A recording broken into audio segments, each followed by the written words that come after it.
अच्छा स्टूडेंट्स, इस video lecture में हम डिस्कस कर रहे हैं मई 2012 पेपर नंबर 43 क्वेश्चन नंबर 3 को।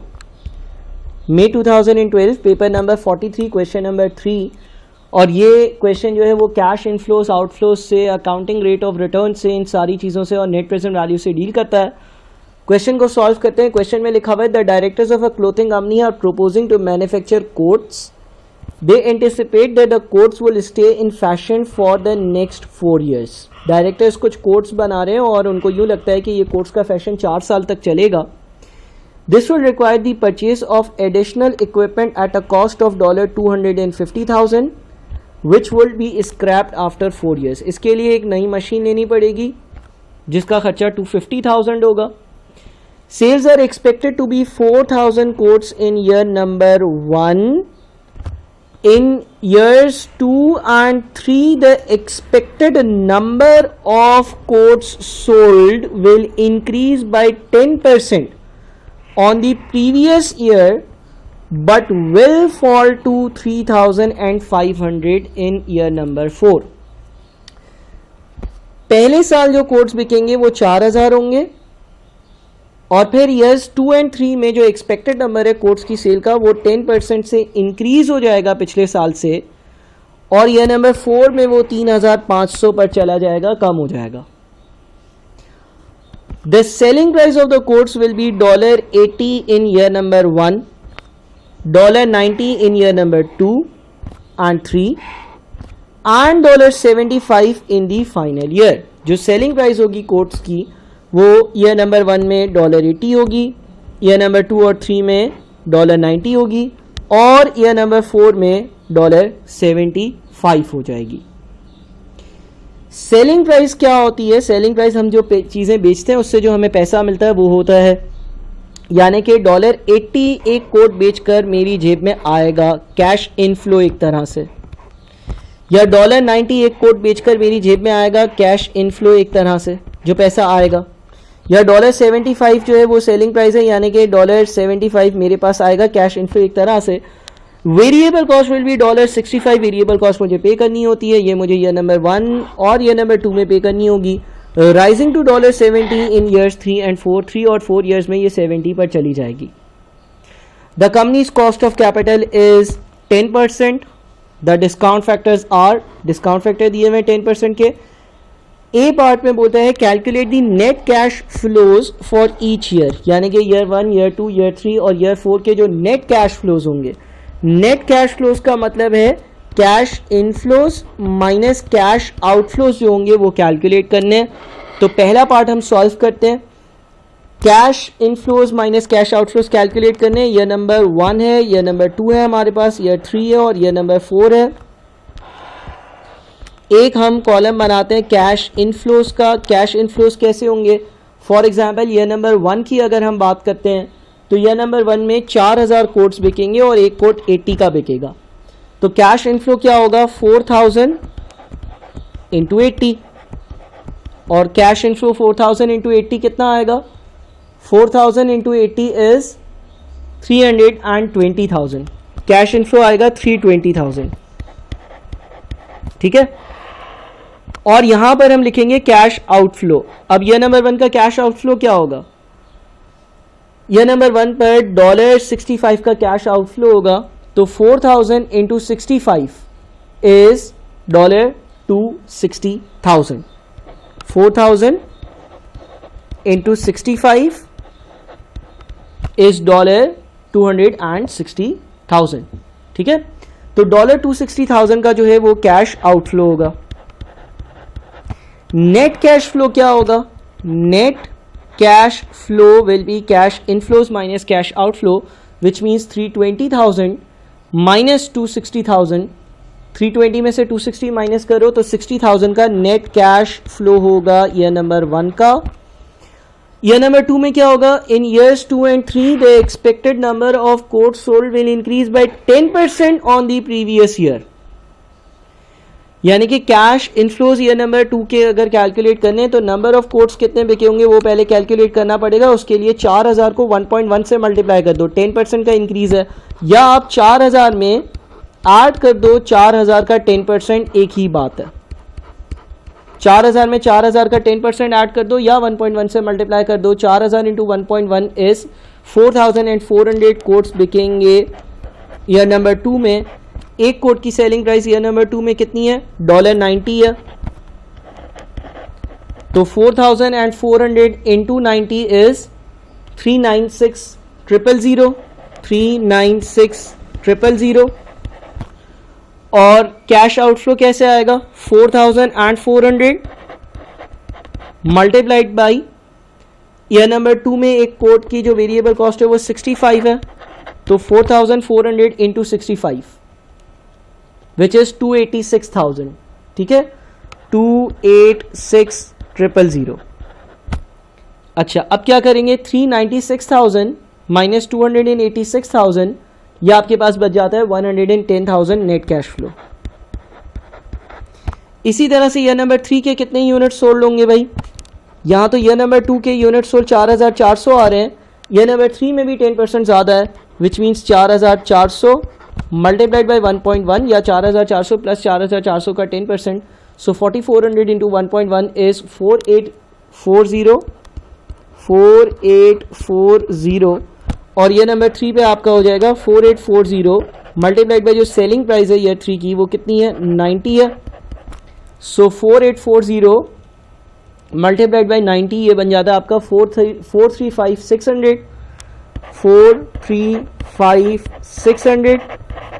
अच्छा, कैश आउटफ्लो के लिए क्या होगा? 4840 मल्टीप्लाइड बाई जो आपका कैश आउटफ्लो होगा ये नंबर 3 का वो 70 की वैल्यू पर होगा, तो 70 से इसको मल्टीप्लाई कर देते हैं। 4840 इंटू 70 इज 338800, 338800। 435600 माइनस 338800 यह आता है आपका 96,800 का नेट कैश फ्लो, 96,800 का नेट कैश फ्लो। यह नंबर 4 पर क्या होगा? यह नंबर 4 के यूनिट्स कितने हैं? 3500। सो 3500 मल्टीप्लाइड बाई ईयर 4 की सेलिंग प्राइस कितनी है? 75। So multiplied by 75, 3500 multiplied by 75 is 262,500, 262,500 आएगा यहाँ पर। और 3500 को मल्टीप्लाई कर दो फिर वापस से 70 से, बिकॉज 70 की वेरिएबल कॉस्ट होगी। सो 3500 इंटू 70 इज 245,000। अब क्या करेंगे? 262,500 माइनस 245,000, नेट कैश फ्लो बनेगा 17,500 का। यह हमारा पहला पार्ट सॉल्व हो गया। ठीक है, पहले पार्ट में उससे बोला था calculate the net cash flows for each year. अगले में बोलता है calculate the accounting rate of return. What is accounting rate of return? Accounting rate of return का फॉर्मूला ARR या accounting rate of return is equals to average profit upon average investment. Accounting rate of return is equals to average profit upon average investment multiplied by 100। Accounting rate of return is equals to average profit upon average investment multiplied by 100। तो अब मुझे average profit ढूंढना है, average profit ढूंढना है, ठीक है, और एवरेज इन्वेस्टमेंट ढूंढनी है। अच्छा सर, एवरेज प्रॉफिट कैसे आता है? एवरेज प्रॉफिट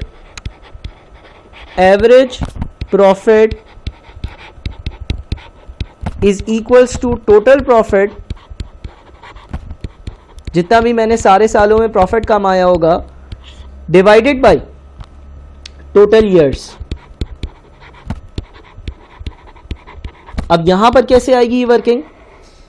देखो, अगर हम ये कह दें कि यार ये सेल्स रेवेन्यू है, इसमें से ये कॉस्ट माइनस हुई 60,000 बच गया, ये सेल्स रेवेन्यू है, इसमें से ये कॉस्ट माइनस हुई 110,000 बच गया, ये सेल्स रेवेन्यू है, इसमें से ये वेरिएबल कॉस्ट माइनस हुई, कंट्रीब्यूशन बच गई। Sales revenue less variable cost, contribution. अब कुछ फिक्स कॉस्ट भी होंगी, अगर मुझे प्रॉफिट तक पहुंचना है तो इसमें से वो फिक्स कॉस्ट भी माइनस करनी होगी। कैसी फिक्स कॉस्ट होगी? आपने 250,000 की एक इक्विपमेंट खरीदी है जिसकी यूजफुल लाइफ कितनी है? 4 ईयर्स है। तो अगर यूजफुल लाइफ 4 ईयर्स है तो इसकी जो एनुअल डेप्रिसिएशन होगी वो होगी 250,000 डिवाइडेड बाई 4 विच इज 62,500। ठीक है, तो पहले साल 62,500 की डेप्रिसिएशन, दूसरे साल 62,500 की डेप्रिसिएशन, तीसरे साल 62,500 की डेप्रिसिएशन, चौथे साल 62,500 की डेप्रिसिएशन। और अब नेट प्रॉफिट्स निकाल लो, कितने आएंगे? -2500, उसके बाद 110,000 मल्टीप्लाइड बाई 62,500 इज 47,500। उसके बाद 96800 माइनस 62500 विच इज़ 34300। उसके बाद 17500 minus 62500 which is 45,000 negative. Add करो इन सबको, 47500 प्लस 34300 माइनस 2500 माइनस 45,000, ये बच जाता है आपका 343,000। और ये जो आपका टोटल प्रॉफिट आ रहा है ये आपके 4 साल का आ रहा है, तो एवरेज प्रॉफिट होगा 34300 डिवाइडेड बाई 4 विच इज 8575। अच्छा, इसका एक और तरीका क्या था? देखो, हमने डेप्रिसिएशन जो है वो एनुअल बेसिस पर लगा ली, ठीक है ना? कैसे आई? जो कॉस्ट थी divided by useful life. But हम ये भी तो कर सकते थे कि ये cost divided by useful life से एनुअल प्रॉफिट्स निकाले और फिर उसको एवरेज किया। हम ये कर लेते कि हम इन सब को ऐड करते, इन सब को अगर ऐड करते ना तो ये बनता 60,000 प्लस 110,000 प्लस 96,800 माइनस 17,500, ये टोटल बन जाता 284,300। और इसमें से हम 250,000 माइनस कर देते, बिकॉज जो आपने चीज़ डिस्ट्रीब्यूट करी है इफेक्टिवली वो टोटलिटी में तो 250,000 ही रहेगी ना, जो आपकी टोटल वैल्यू थी वही आपने डिस्ट्रीब्यूट करी है। और फिर डिवाइड कर देते 4 से तो भी सेम आंसर आता, तो हमारी ये वाली वर्किंग बच जाती। लेकिन अगर किसी को ये दूसरी वर्किंग समझ आती है तो वो उसको यूज़ कर ले। एवरेज प्रॉफिट 8575 आ गया, यहाँ पर हम लिख देते हैं 8575। अच्छा, एवरेज इन्वेस्टमेंट कैसे आती है? एवरेज इन्वेस्टमेंट का फॉर्मूला देख लो। Average investment is equals to original cost of asset plus scrap value divided by 2। अब ओरिजिनल कॉस्ट ऑफ एसेट यानी कि हमने एसेट खरीदा कितने का? 250,000 का, प्लस स्क्रैप वैल्यू। इस सवाल में इस एसेट की कोई स्क्रैप वैल्यू है? नहीं, कोई स्क्रैप वैल्यू नहीं है और 4 साल बाद ये स्क्रैप हो जाएगा, यानी कि scrap value is 0 divided by 2 average लेने के लिए। तो 250,000 प्लस 0 डिवाइडेड बाई 2, अगर स्क्रैप वैल्यू होती तो 0 की जगह वो स्क्रैप वैल्यू आती, 125,000 की एवरेज इन्वेस्टमेंट बन रही है। तो अब देख लेते हैं हमारा अकाउंटिंग रेट ऑफ रिटर्न कितना है। 125,000 से इसको डिवाइड किया, 100 से मल्टीप्लाई किया, 8575 divided by 125,000 multiplied by 100 which is 6.86। ठीक है, 6.86% हमारा ARR या अकाउंटिंग रेट ऑफ रिटर्न है। अगले में बोलते हैं calculate the net present value of the proposal. NPV calculate करनी है। NPV कैलकुलेट करने के लिए मैं एक काम करता हूँ, नेट प्रेजेंट वैल्यू कैलकुलेट करने के लिए हम लोगों ने कैश फ्लोज तो लिखे थे ना, मैं चलो यहाँ पर क्लियर करता हूँ स्क्रीन को।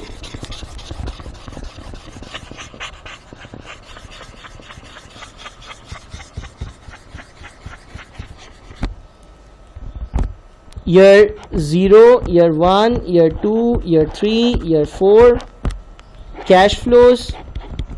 मशीन 250,000 की खरीदी है, कैश फ्लो।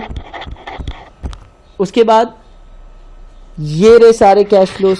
60,000 पॉजिटिव ईयर 1 पर, उसके बाद 110,000 पॉजिटिव ईयर 2 पर, उसके बाद 96,800 पॉजिटिव ईयर नंबर 3 पर, और उसके बाद 17,500 पॉजिटिव ईयर नंबर 4 पर।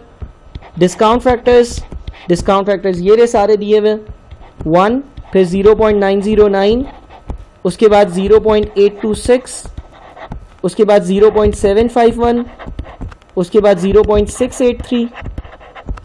फिर प्रेजेंट वैल्यूज निकालेंगे, क्या करेंगे? दोनों को मल्टीप्लाई करेंगे आपस में। सो -250,000 इंटू 1 इज -250,000। उसके बाद 60,000 मल्टीप्लाइड बाई 0.909 इज 54540. उसके बाद 110,000 मल्टीप्लाइड बाई 0.826 विच इज 90860. उसके बाद 96,800 मल्टीप्लाइड बाई 0.751 विच इज 72697. 72697. उसके बाद 17,500 मल्टीप्लाइड बाई 0.683 विच इज 11953. 11953. और अगर हम इसको ऐड अप कर लें तो 54540 प्लस 90860 प्लस 72697 प्लस 11953 माइनस 250,000, तो यह हमारा बच जाता है 19950 नेगेटिव. ये क्या है? NPV या net present value is 19950 negative. ठीक है.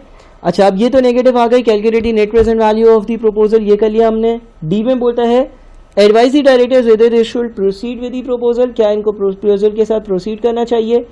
हम नेट प्रेजेंट वैल्यू की बेसिस पर अगर डिसीजन लें, since net present value is negative, no.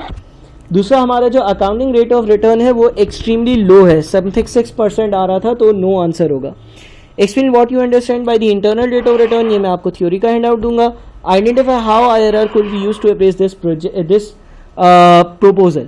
हम क्या करते हैं, IRR का भी मैं आपको हैंड आउट दूंगा. कभी भी अगर IRR जो है वो कॉस्ट ऑफ कैपिटल से ज़्यादा है तो मैं इन्वेस्टमेंट करता हूं, और अगर IRR जो है वो कॉस्ट ऑफ कैपिटल से कम है तो इन्वेस्टमेंट नहीं करता. ठीक है. तो यहाँ पर हमने ये एक सवाल डिस्कस किया. अब आप इसको ज़रा कॉपी करें और उसके बाद फिर मज़ीद आगे बढ़ते हैं. बहुत शुक्रिया.